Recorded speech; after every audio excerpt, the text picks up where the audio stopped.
So നമ്മുടെ നാട്ടിൽ private buses എന്ന് പറയുന്ന സിസ്റ്റം ഭയങ്കര സെഗ്രിഗേറ്റഡ് ആണ്. ആൻഡ് ഈ പബ്ലിക് ട്രാൻസ്പോർട്ടേഷൻ നമ്മുടെ നാട്ടിന് ഏറ്റവും ആവശ്യമുള്ള ഒരു കാര്യമാണ്. എല്ലാ സിറ്റീസിലും നമുക്ക് എപ്പോഴും പ്രോബ്ലമായിട്ട് വരുന്നത് കഞ്ചഷനും പൊല്യൂഷനും എല്ലാവർക്കും ബുദ്ധിമുട്ടാണ് എല്ലാ സമയവും. അപ്പോൾ അത് സോൾവ് ചെയ്യുന്ന ഒരു സോഫ്റ്റ്വെയർ ആണ് explore. We have build it almost 1 year back. So we are in over 9 districts. 9 districtsൽ buses runs with our software. ഈ നമ്മുടെ ഹഡിൽ ഇവൻറ്റിന് ദിസ് ടൈം നമ്മൾ മൊബിലിറ്റി പാർട്ട്നേഴ്സാണ്. ആൻഡ് ഇവിടെ വരുന്ന എല്ലാവർക്കും അവർ free services are availed. So AI വെച്ച് we are improving public transportation so that we can help people go around. ഇപ്പോൾ നമ്മളൊരു ബസ് ഓപ്പറേറ്ററാണ്, അല്ലെങ്കിൽ നമ്മളൊരു ഗവൺമെൻറ് റൺ എൻറ്റിറ്റിയാണ്. ഇപ്പോൾ സപ്പോസ് ഇപ്പോൾ ഗവൺമെൻറ്റിന് 50-100 ബസ്സുകൾ കാണും.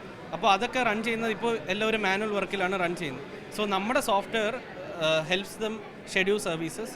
അവർ എംപ്ലോയീസിനെ മാനേജ് ചെയ്യാൻ പറ്റും, പേയ്മെൻറ്റ്സ് ഡീറ്റെയിൽസ് ചെയ്യാൻ പറ്റും.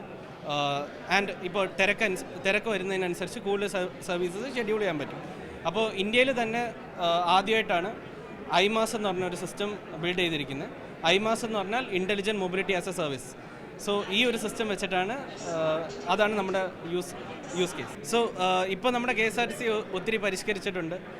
നമ്മുടെ മിനിസ്റ്റർ ഭയങ്കര സപ്പോർട്ടീവാണ്. ആൻഡ് ഇപ്പോൾ they are trying to build a software to improve the systems to digitise it. മാനുവലായിട്ടാണ് പല കാര്യങ്ങളും ഇപ്പോഴും ചെയ്യുന്നത്.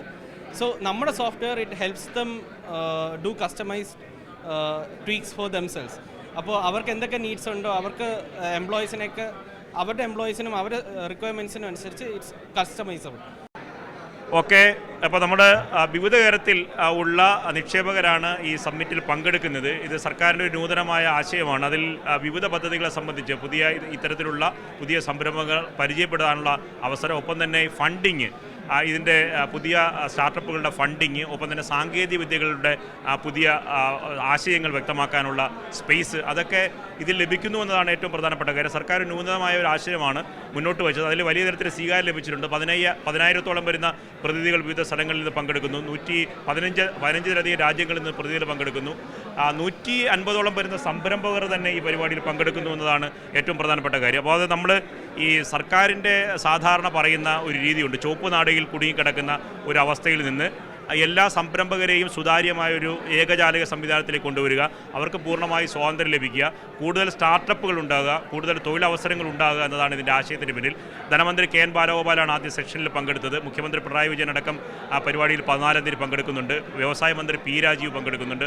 ഉന്നത വിദ്യാഭ്യാസ വകുപ്പ് മന്ത്രി R ബിന്ദു പങ്കെടുക്കുന്നുണ്ട്. അതോടൊപ്പം തന്നെ ഞാൻ നേരത്തെ സൂചിപ്പിച്ചതുപോലെ 50ഓളം വരുന്ന ലോകത്തെ പ്രശസ്തരായിട്ടുള്ള സംരംഭകരും ഈ പരിപാടി പങ്കെടുക്കുന്നുണ്ട്. ഇവിടെ കോവളത്ത് നടക്കുന്ന സംരംഭങ്ങൾ നടക്കുന്ന വെന്യൂവിൽ നിന്നാണ് നമ്മളിപ്പോൾ കൈരളി ന്യൂസ് പ്രേക്ഷകരോട് ഇത്തരത്തിലുള്ള നൂതന ആശയത്തെ സംബന്ധിച്ച് പറയുന്നത്, സംവദിക്കുന്നത്.